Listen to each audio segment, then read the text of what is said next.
Have you ever felt intimidated or overwhelmed by a big performance that you knew deep down you really wanted to do, but it just felt way out of reach? In today's episode of Coach's Corner, Andy shares a really inspiring story of one of his clients and how together they figured out a way to get around that.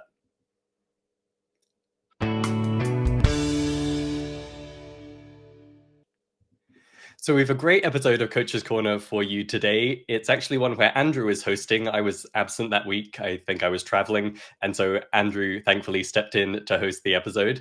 And in this one, like I said, you're going to be hearing from Andy about one of his clients. Together, they found this really clever way to kind of lower the bar and stair step towards the big performance so that it wasn't this big, intimidating, overwhelming thing off in the distance. It became a very natural progression for them to work towards. Camilo explains how one of his clients needed to work up a new song in just a couple of days. And instead of doing it painstakingly note by note from notation the way they normally would, they actually took a more ear-based approach.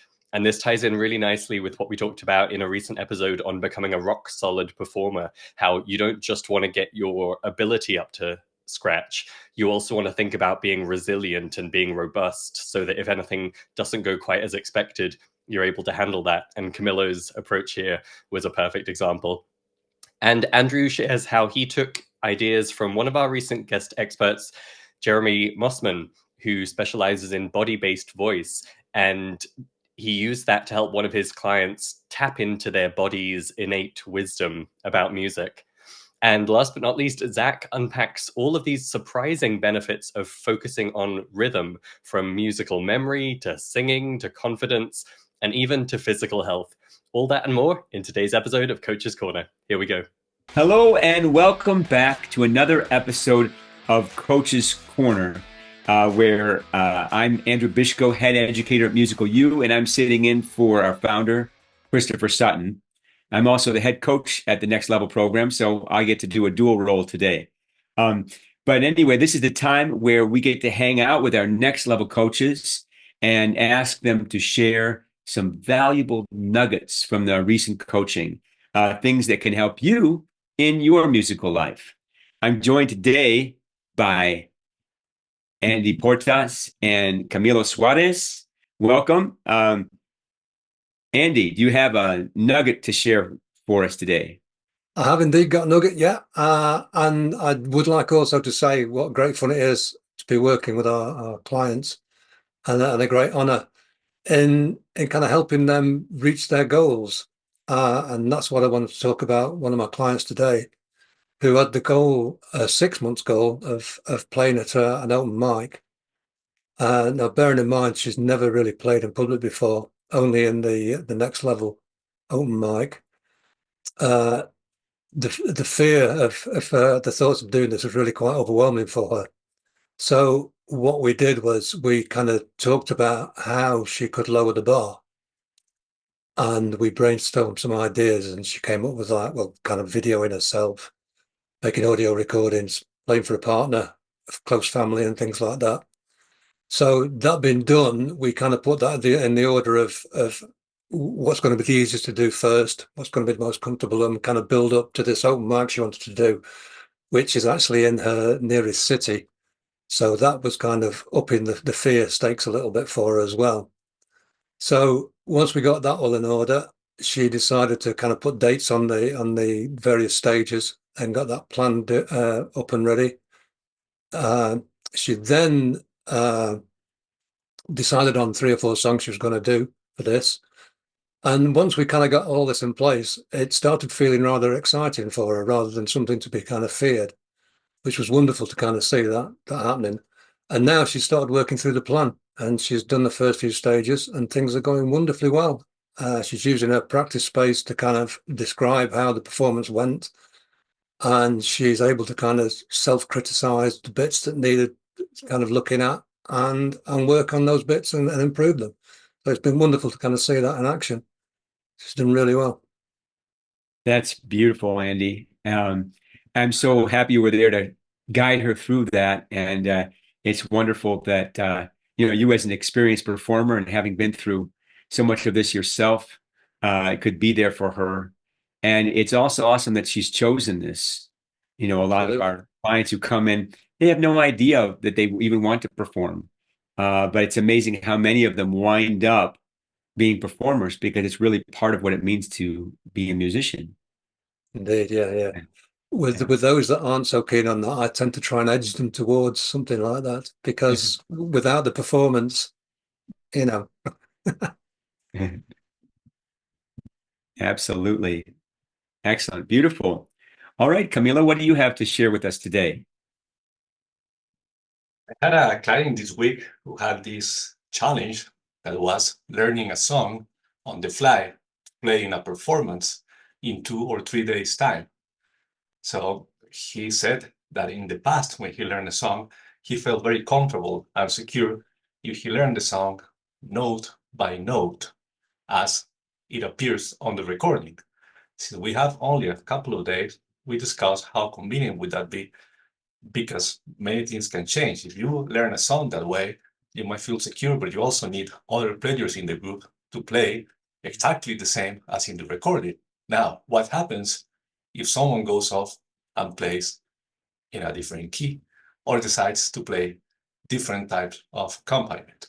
So, sitting down and learning the bass line by singing or by simplifying first, and then by singing long held notes, would give you a strong framework. So you will be that anchor in the band that would allow others to play with more freedom. So we work on that, and the client is trying to experience both ways, uh, learning note by note that doesn't really lead to a full comprehension, and learning just the framework, the structure in a more simplified way that leads to playing with more confidence and comprehension. That's wonderful. You know, those bass lines seem to open everything up, don't they?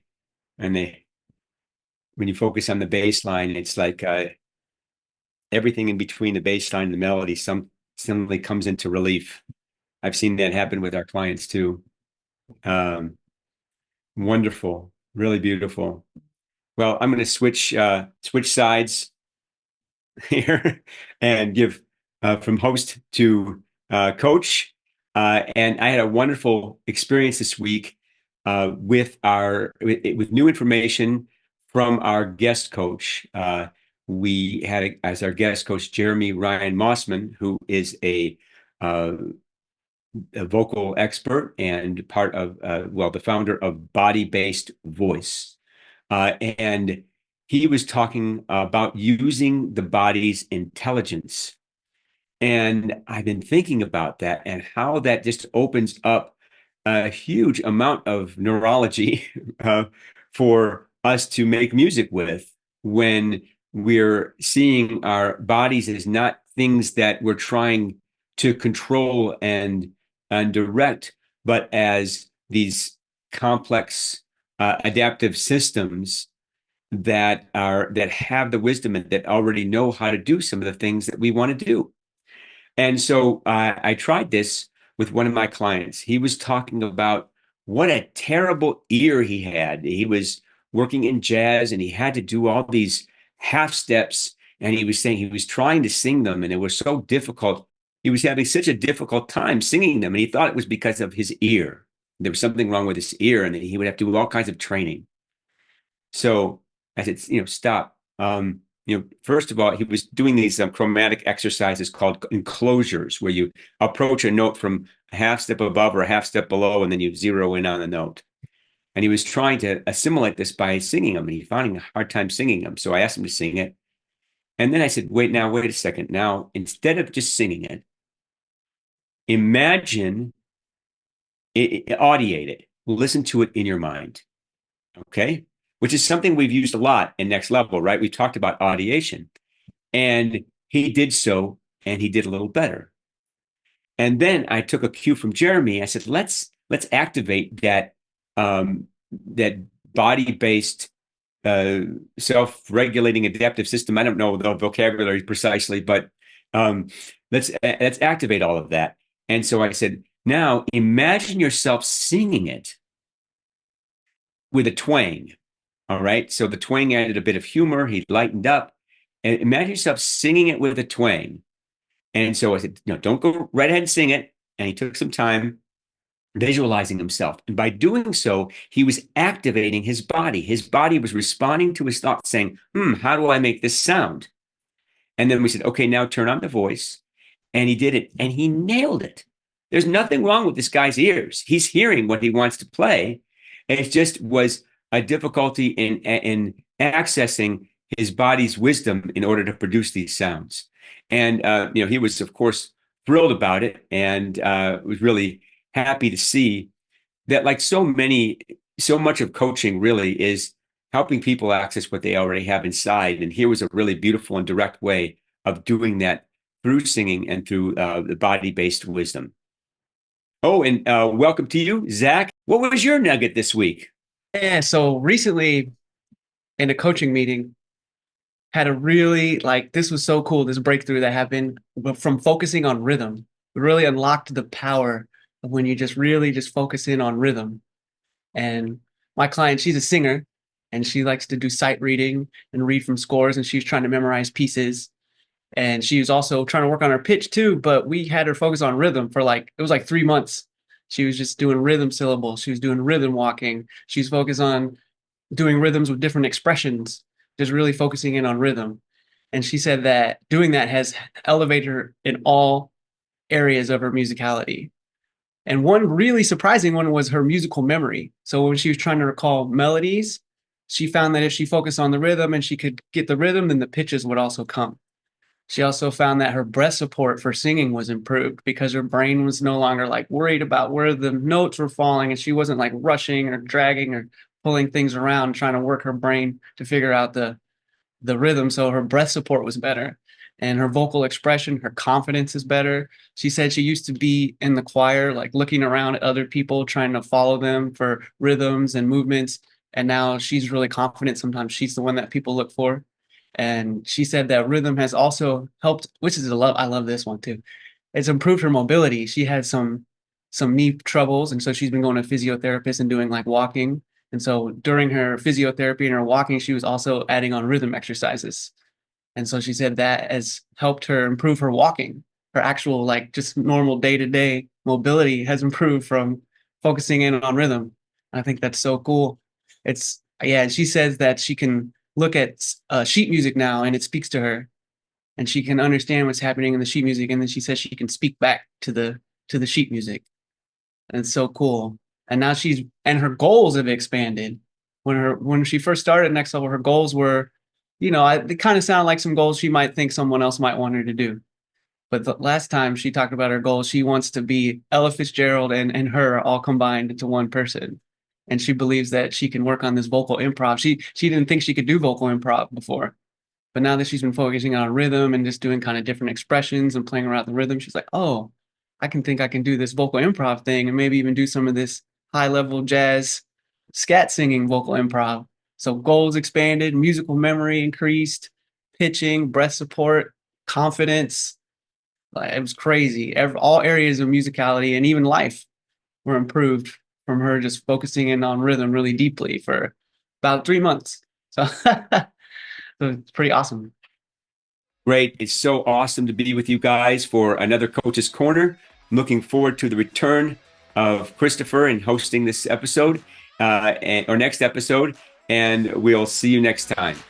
Wasn't that cool? As always, such a great grab bag of tips, and thank you to Andrew for hosting that one in my absence. As always, I just really encourage you to latch onto something there, whatever snagged your brain or whatever connected with what you're up to in your musical life. Grab the idea, take it away, run with it, and see the results you get. That's it for this one. Cheers, and I'll see you on the next one. Go make some music.